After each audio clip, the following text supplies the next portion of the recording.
America और Israel के खिलाफ एक भीषण युद्ध के पहले ही दिन ईरान के सबसे ताकतवर नेता सुप्रीम लीडर अली खामेनेई की मौत हो जाती है। देश की अर्थव्यवस्था चरमराई हुई है, नागरिक और सैन्य बुनियादी ढांचे को भारी नुकसान पहुंचा है और जनवरी में हुए बड़े विरोध प्रदर्शनों के बाद जनता के भीतर गुस्सा भी उबल रहा है। किसी भी आम देश के लिए इतने बड़े झटके घुटने टेकने के लिए काफी होते हैं, लेकिन ईरान का मामला बिल्कुल अलग है।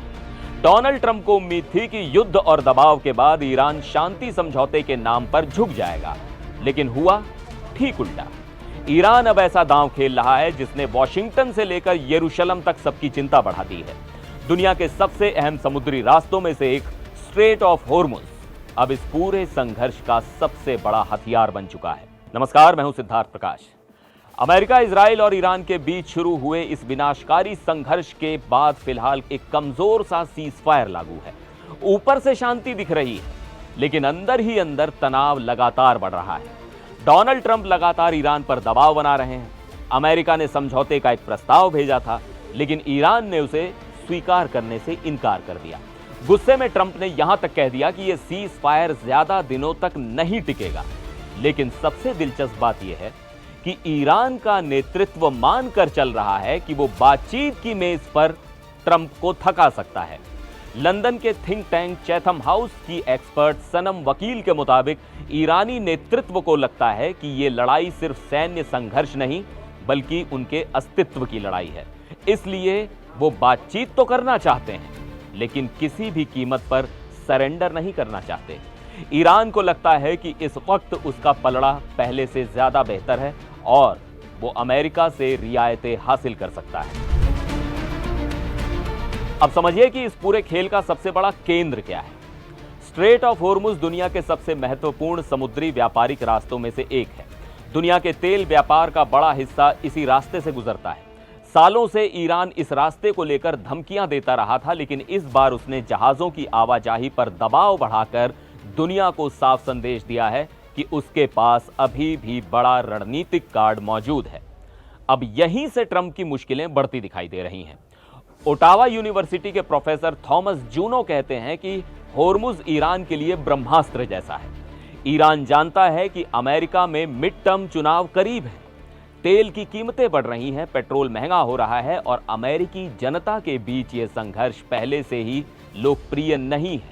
यानी ट्रंप पर चुनाव से पहले किसी रास्ते तक पहुंचने का भारी दबाव है और ईरान इसी कमजोरी को इस्तेमाल करने की कोशिश कर रहा है।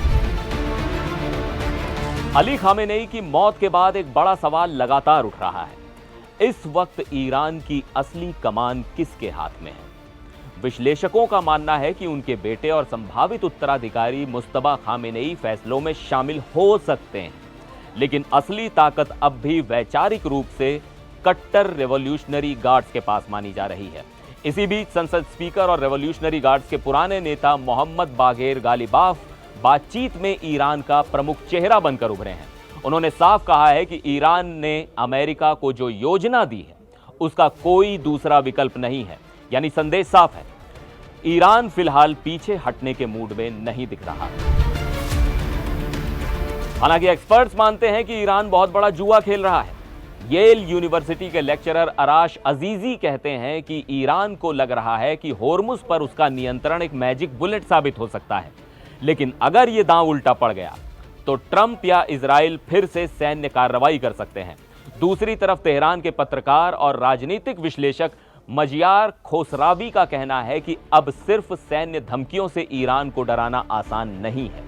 उनके मुताबिक नई पीढ़ी का नेतृत्व पहले से ज्यादा अड़ियल और वैचारिक है। तेहरान के वालियासर स्क्वायर में लगा नया विशाल बिलबोर्ड भी इसी मानसिकता को दिखाता है। उसमें डोनाल्ड ट्रंप के मुंह पर होर्मुज के आकार की पट्टी दिखाई गई है और साथ में लिखा है एट द ब्रेकिंग पॉइंट। यानी ईरान सिर्फ सैन्य या आर्थिक दबाव नहीं बना रहा, बल्कि मनोवैज्ञानिक दबाव भी बनाने की कोशिश कर रहा है। और शायद यही इस पूरे संघर्ष की सबसे अहम बात है। अमेरिका इस संकट को मुख्य रूप से सैन्य ताकत और दबाव के नजरिए से देख रहा है, जबकि ईरान इसे अपने अस्तित्व और विचारधारा की लड़ाई मान रहा है। और इतिहास बताता है कि जब कोई शासन किसी संघर्ष को अपने अस्तित्व से जोड़ लेता है तब उसे सिर्फ सैन्य दबाव से झुकाना बेहद मुश्किल हो जाता है। अब सवाल यह है कि क्या ईरान सच में ट्रंप को थका देगा या फिर यह पूरा दांव दुनिया को एक और बड़े युद्ध की तरफ धकेल देगा? आप क्या सोचते हैं? कमेंट्स करके जरूर बताइएगा। फिर मिलेंगे एक और वीडियो में। आप देखते रहिए एनडीटीवी इंडिया।